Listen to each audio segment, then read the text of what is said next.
True or false? This is what I'm going to say. I'm not going to say it's true or false, but I'm going to say this.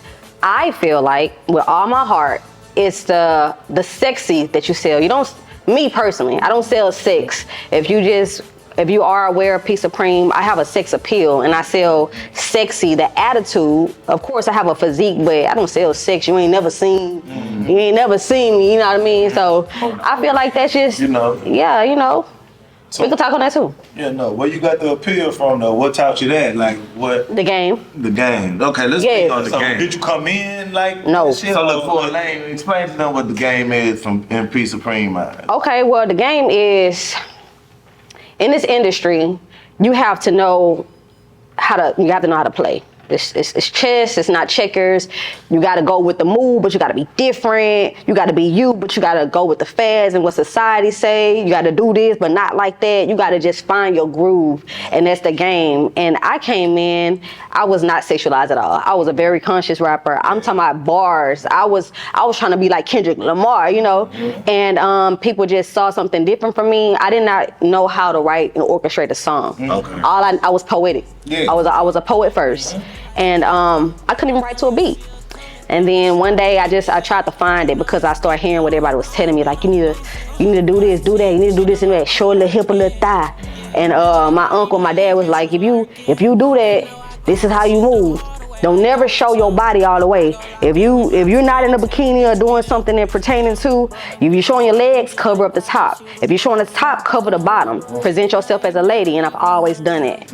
So the game kind of just taught me how to do it, and I paid attention to the men who cared, listen to what they said. You might have just talked to someone that. I did. Yeah, I did. Yeah. No, even when I saw you working in the studio one day, I appreciate you for that. I don't know if you remember, but when you hit me up, I asked you kind of come to one of your sessions, just see how, and then you invited me with open arms. And the whole team, everybody invited me with open arms. I'm just chilling. Yeah. I'm like, God damn, she boring this bitch up though. Just big. I'm damn, nigga, like. The bars for sure. Like, nigga, she on some professional shit. Like, why ain't she up there yet? You feel? Yeah. It's like you can tell the dudes ain't in there not, you know how some of these, like some of these niggas manage to be, doing extra shit. Yeah, don't get me wrong though. They do. They try. Yeah. I always set the standard. They be trying to play. But once you meet, if you let them. But once you meet it, once somebody meet you, it's easy for a nigga to be like, nah, she about her shit. You feel me? Yes, that's true. Like. Have you always been like respected like that in the industry? Because it's full of like, it's full of like niggas, full of ego, you know what I'm saying? Yeah, shit. It's sleazy shit. You know, them niggas trying to cook through. Like, you didn't peep the nigga trying to low key, like, pimp the game out to you, but he's saying he got the bag for you, but you really know him. But he want to get like intimate on some shit. Here, look out for you if you do this. How often does that shit come around? It comes around if you let it. It comes around to this day, but it's not verbal and they don't come on. It's a vibe. I feel it first off, and I shut it down immediately because I can recognize it because I've been played before. I wouldn't have been able to recognize if I was naive, if I wasn't played. So when I feel it coming, I just handle myself accordingly, and I just put everything on the table and let them know and play with me. So you feel like going down that road a little bit? I mean, not too deep. You know what I'm saying? That's like, but there's a lot of female artists now. Okay, just speaking to the ladies, y'all, whether you've been there or if you haven't been there, just some key points or whatever, I wanted to talk about. I never really kind of did, but like I just said, I've been played before a long time ago.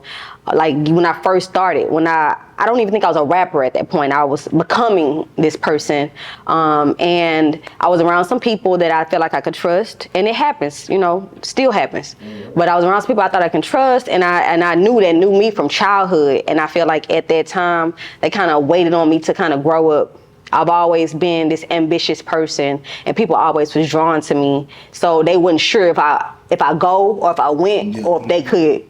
So they tried it. I had music taken from me. I had my photo shoots taken. Like everything they did for me, they took everything away from me. And this happened. It happens. And because you weren't going. Because I wasn't going.